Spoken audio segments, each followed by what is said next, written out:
வாழ்க்கையில எவ்வளவு கஷ்டம் வந்தாலுமே தனித்து நின்று போராடக்கூடிய துலாம் ராசி அன்பர்களுக்கு இந்த மாதம் எப்படிப்பட்ட மாதமா அமைய போகுது அப்படின்னு பார்க்கலாம்.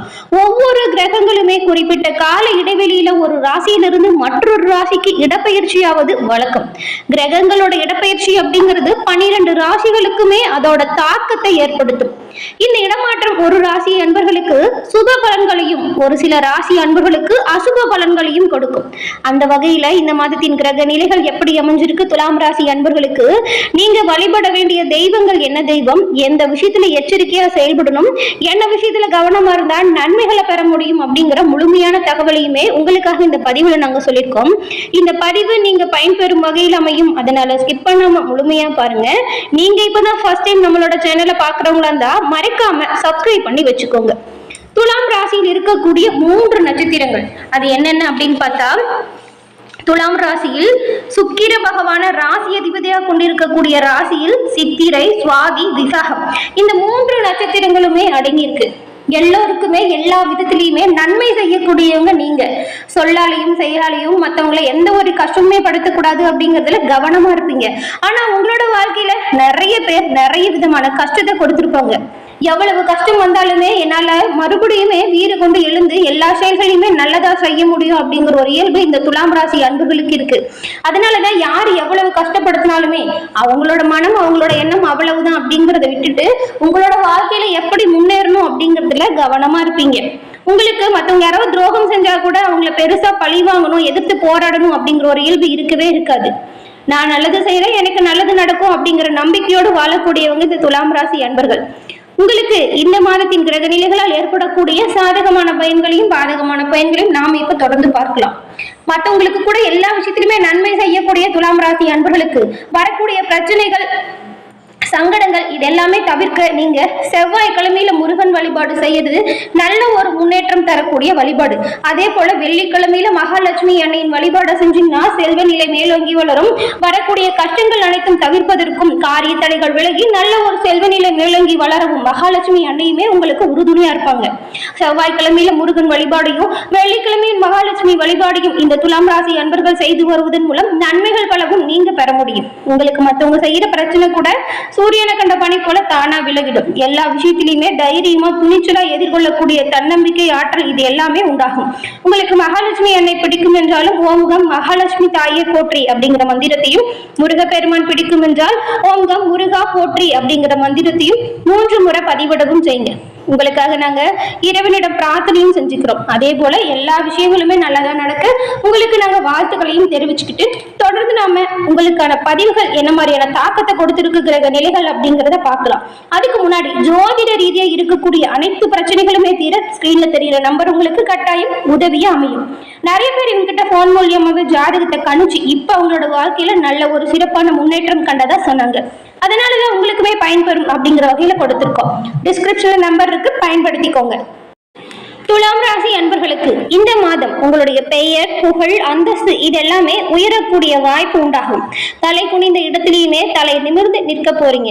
எதிரிகளோடு போட்டி போட்டு ஜெயிக்கவும் போறீங்க. எந்த ஒரு பிரச்சனையா இருந்தாலுமே சவால் விட்டு பேசி சமாளித்து அந்த பிரச்சனையிலிருந்து விடுபட்டு வர போறீங்க.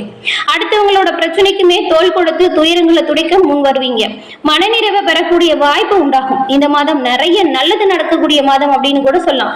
புது மனிதர்களை சந்திக்கும் போது மட்டும் கவனம் செயல்படணும். அதே போல தினமுமே நீங்க அனுமனை வழிபட்டு வருவதன் மூலம் இந்த தன்னம்பிக்கை, ஆற்றல், தைரியம் இதெல்லாமே உங்களுக்கு உண்டாகும். அனுமனின் நல்ல ஒரு புத்தி கூர்மையான விஷயத்தை செய்வார் இல்லையா, அது போல எல்லா விஷயத்தையுமே நீங்க சிறப்பா செய்வதற்கான வழி உண்டாகும். மேலும் துலாம் ராசிக்காரங்களுக்கு தலைவலி, ஒற்றை தலைவலி, நரம்பு சம்பந்தப்பட்ட விஷயங்கள்ல ரொம்பவுமே கவனமா இருக்கணும். எல்லா விதத்திலையுமே அனுகூலமான பயன்களை பெற கூடுதலா முயற்சி செஞ்சா நல்லது. பெரிய முயற்சிகள் நல்ல லாபத்தையும் சந்தோஷத்தையும் அனுகூலத்தையும் உண்டாக்கும். மேலும் புதன்கிழமையில மதியம் 1 மணி முதல் 2 மணிக்குள்ள உணவு தானம் கொடுத்து வந்தால் குடும்பத்துல சுப காரியங்கள் ஒன்றன் பின் ஒன்றாக நடக்கிறத நீங்க கண்கூட காணலாம். அதே போல உள்ளூர் பயணம், தொலைதூர பயணம், குடும்பத்தோட பயணம் இந்த மாதிரியான விஷயங்கள் எல்லாமே இந்த மாதம் நடக்கும். நிறைய விதமான நல்ல விஷயங்களும் அனுகூலங்களும் உண்டாகும். நம்பிக்கை ஏற்படும். நிறைய விஷயத்துல நம்பிக்கை இல்லாம செஞ்ச விஷயத்து கூட ரொம்பவுமே நம்பிக்கையா நீங்க செஞ்சு முடிச்சு காட்ட போறீங்க. இழுபறியா இருந்து வந்த நிலைமை இப்பொழுது படிப்படியா அதிர்ஷ்டசாலியா மாறுவதை நீங்க கண்கூடா பார்க்க போறீங்க. எதிர்பார்த்த நல்ல விஷயங்கள் ஜெயிக்கக்கூடிய அதி அற்புதமான காலகட்டமா இந்த மாதம் துலாம் ராசி அன்பர்களுக்கு அமைஞ்சிருக்கு. இனி வரக்கூடிய காலகட்டங்கள் தொடர்ச்சியாக நல்லது நடக்கும். இதுவரை இருந்த மனத்தாங்கல்கள் கூட படிப்படியாக தீருவதை நீங்க இப்ப காண போறீங்க. துலாம் ராசியில் இருக்கக்கூடிய நீங்க வாகன அமைப்பில் சுக காரிய அமைப்புகளுமே உண்டாகும். சூரியன் 8ஆம் இடத்தில் இருக்கிறதுனால உத்தியோகம் தொடர்பான விஷயங்கள்ல அவசர முடிவுகள் எடுப்பது மட்டும் நீங்க தவிர்த்தீங்கன்னா நல்லதா இருக்கும். அரசு உத்தியோகத்தில் இருக்கக்கூடியவங்களும் அரசியல்வாதிகளும் ரொம்பவுமே கவனமா எச்சரிக்கையா எல்லா விஷயத்திலயுமே செயல்படணும். யாராச்சும் ஒருவர் செய்யற தவறுக்கு நீங்க பதில் சொல்லக்கூடிய சூழ்நிலையும் மன அழுத்தங்களும் ஏற்படும். அதனாலதான் கவனமாக்குற சொல்றோம். பொதுவாகவே உங்களோட பணிகளை நீங்க உங்களோட தலைமையில செய்யறது நல்லது. மற்றவங்க கிட்ட ஒப்படைச்சிட்டு உங்களோட பொறுப்புகளை தவிர்ப்பத பிரச்சனையே வரும். அதனாலதான் கவனமா உங்களோட பணிகளை செய்யணும். உத்தியோகத்திலையும் சரி, பயணத்தின் போதும் சரி, மேலதிகாரிகள் விஷயத்துல ரொம்பவுமே கவனமா இருக்கணும். அரசு துறையில் அரசாங்க உத்தியோகத்தில் இருக்கிறவங்க தான் இன்னுமே ரொம்பவுமே கவனமா இருக்கணும். வண்டி வாகனம் போட்டும் போது இந்த வித்தை காட்டுறதெல்லாம் தவிர்க்கணும். வேகத்தை தவிர்த்தால் நன்மைகளை நீங்க பெற முடியும். அது மட்டும் இல்லாம உங்களோட குடும்பத்துல இருக்காங்க இல்லையா பெரியவங்க, அவங்களோட உடல் நலத்திலேயே நீங்க கொஞ்சம் கவனத்தை செலுத்தணும். சின்ன ஒரு பாதிப்பு வந்தாலுமே அலட்சியப்படுத்தாம உடனடியா மருத்துவர் அணுகி அதற்கான ஆலோசனை பெறுவது நல்லதா இருக்கும். அது அவங்களே சொல்லுவாங்க, ஹாஸ்பிட்டல்ல வேணாம், நான் வீட்டுல ஏதாவது வைத்தியம் செஞ்சுக்கிறேன் அப்படின்னு சொல்லி. அந்த மாதிரிலாம் நீங்க தவிர்க்கவே கூடாது. உடனடியாக மருத்துவர் அணுகி அதற்கான சரியான ஆலோசனையை பெற்று நீங்க மருந்து மாத்திரை எடுத்துக்கிறது நல்லதா இருக்கும். கூடுதலா கொஞ்சம் உடல் நலத்துல கவனம் செலுத்தினா நன்மைகளை நீங்க பெற முடியும். வெளி உணவுகளை தவிர்ப்பதன் மூலம் இந்த உடல்நல உபாதைகளை தவிர்ப்பதற்கு ஒரு சிறந்த ஒரு வழியா இருக்கும். மற்றபடி எல்லா விஷயங்களுமே அனுகூலமான பயனை கொடுக்கும். துலாம் ராசி அன்பர்களுக்கு வருமானம் சிறப்பா இருக்கும். காரிய அனுகூலம் ஏற்படும். குடும்பத்திலையுமே நீங்க கொஞ்சம் விட்டு கொடுத்து அனுசரிச்சு போனா மகிழ்ச்சியான சூழ்நிலை உண்டாகும். உறவினர்கள் வருகையால் மகிழ்ச்சியும் ஆதாயமும் ஏற்படுறது மட்டும் இல்லாம கொஞ்சம் செலவுகளுமே வரும். பணம் வரவும் செலவும் ஈக்குவலா இருக்கும். மாத மத்தியில கணவன் மனைவி இடையே இருந்த பிரச்சனை மறைந்து அந்யோன்யம் அதிகரிக்கும். ஆடம்பர வசதிகள் இப்பொழுது பெருகும்.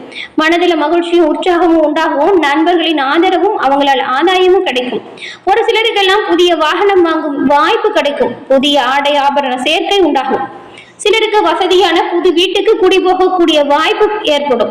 வேலையின் காரணமா பிரிஞ்சிருந்த கணவன் மனைவி கூட ஒன்று சேர்வதற்கான வாய்ப்பு ஏற்படும். உங்களுடைய பிள்ளைகளால் உங்களோட மனம் மகிழ்ச்சி அடையக்கூடிய வாய்ப்பு கிடைக்கும். அவங்களோட விருப்பத்தை நிறைவேற்றுவீங்க. நீங்க சொல்றதை அவங்க கேட்டு நடப்பாங்க. மனதிற்கு ஒரு அழாத ஒரு இன்பம் பெறுவீங்க. குழந்தைகளை நினைச்சு எவ்வளவோ கவலைப்பட்டிருப்பீங்க. அந்த எண்ணங்கள் இப்பொழுது மாறிடும். அலுவலகத்துல வழக்கமான நிலை இருக்கும். மேல் அதிகாரிகள் கிட்ட நீங்க கொஞ்சம் அனுசரணையா நடந்துக்கிட்டா நல்லது. எதிர்பார்த்த சலுகைகள் கிடைப்பதில் இருந்த தாமதம் விலகும். சிலருக்கு பணியின் காரணமா வெளியூர் பயணம் திடீர்னு செல்ல வேண்டிய சூழ்நிலை வரலாம். எச்சரிக்கையா இருக்கணும். முன்னெச்சரிக்கையா செயல்பட்டா ரொம்பவுமே நல்லது. அது மட்டும் இல்லாம தொழில் வியாபாரத்துல விற்பனையும் லாபமும் அதிகரிக்கணும் அப்படின்னு நினைச்சீங்கன்னா சில சலுகைகளை நீங்க அறிவிக்கலாம். உங்களோட வாடிக்கையாளர்களை ஈர்ப்பதன் மூலம் நல்ல ஒரு வருமானம் அதிகரிக்கும். வாடிக்கையாளர்கள்ட்ட கடுங்கடுன்னு பேசாம கொஞ்சம் எரிஞ்சு விழாம கொஞ்சம் நிதானமாகவும் அன்பாகவும் பேசுங்க. வாடிக்கையாளர்கள் எண்ணிக்கை அதிகரிச்சா நல்ல ஒரு லாபம் வரும். அதற்கான சலுகைகளை புதுசா சொல்றதுல எந்த ஒரு தப்பும் இல்லை. நல்ல ஒரு லாபம் வரக்கூடிய வாய்ப்பு இருக்கிறதுனால இப்ப நீங்க உங்களோட தொழில்முறை வளர்ச்சியை நல்லா பெரிதுபடுத்திக்கலாம். தொழில் வியாபாரம் சிறப்பா இருக்கும். தொழிலுக்காக நீங்க அரசாங்க வகையில எதிர்பார்த்த காரியங்கள் வேணா கொஞ்சம் தாமதமா முடியும். சக வியாபாரிகளுடன் பழகும் பொழுது கவனமா இருக்கணும். நீங்க வச்சிருக்கிற சலுகை பத்தின தகவலை யாருக்கிட்டையுமே சொல்லாதீங்க. பங்குதாரர்களால் உங்களுக்கு ஆதாயம் உண்டாகும். எல்லாவித நன்மைகளுமே பெறணும் அப்படின்னு நினைச்சீங்கன்னா தினமுமே நீங்க உங்களோட இஷ்ட தெய்வத்தை மனமாற வேண்டுங்க. எல்லா விஷயங்களுமே நல்லதா நடக்கும். வர கஷ்டம் தடைகள் எல்லாமே உடைத்தெறியக்கூடிய ஆற்றல் உண்டாகும். குடும்பத்தை நிர்வகிக்கும் பெண்களுக்கு உங்களுடைய கணவரின் அன்பும் ஆதரவும் மகிழ்ச்சியை கொடுக்கும். செலவுக்கு தேவையான பணம் உடனே கிடைக்கும். அலுவலகம் செல்லக்கூடிய பெண்களுக்கு எதிர்பார்த்த சலுகைகள் கிடைக்கும். சிலருக்கு புதிய ஆடை ஆபரணங்கள் உண்டாகும். மேலும் அலுவலகத்துல ஒருத்தரை பத்தி ஒருத்தர் புறம் பேசுவதை தவிர்த்தால் ரொம்பவுமே நல்லது. அதே போல உங்களோட பணிகளை மற்றவங்க கிட்டையோ மற்றவங்களோட பணிகளை நீங்க வாங்கி செய்யற விஷயத்தை மட்டும் தவிர்த்தால் ரொம்பவுமே நல்லது. ஏன்னா ஒரு சின்ன பிரச்சனை வந்தா கூட முழு பொறுப்புமே நீங்க ஏற்கிற மாதிரியான சூழ்நிலை உருவாகலாம். அதனாலதான் உங்களோட பணிகள்ல கண்ணும் கருத்துமாகவும் கவனமா செயல்பட்டால் நன்மைகளை நீங்க பெற முடியும். எல்லா வள நன்மைகளும் பெற வெள்ளிக்கிழமையில மகாலட்சுமி அன்னையின் வழிபாடு தொடர்ந்து செஞ்சுட்டு வாங்க. வேலை விஷயம், குடும்ப விஷயம், இதுல இருக்க பிரச்சனைகள் தீரும். நிம்மதியான ஒரு சூழ்நிலையை நீங்க அடைய முடியும். சந்தோஷம் பெருகவும் செல்வ நிலை மேலோங்கி வரவும் மகாலட்சுமி அன்னை உங்களுக்கு உறுதுணையா இருப்பாங்க. என்ன நேயர்களே, இந்த பதிவு நீங்க பயன்பெறும் வகையில் அமைஞ்சிருக்கும் அப்படின்னு நினைக்கிறோம். பதிவு பிடிச்சிருந்தா லைக் பண்ணுங்க, ஷேர் பண்ணுங்க, கமெண்ட் பண்ணுங்க. நீங்க இப்பதான் ஃபர்ஸ்ட் டைம் நம்மளோட சேனலை பாக்குறவங்களா இருந்தா மறக்காம சப்ஸ்கிரைப் பண்ணி வச்சுக்கோங்க.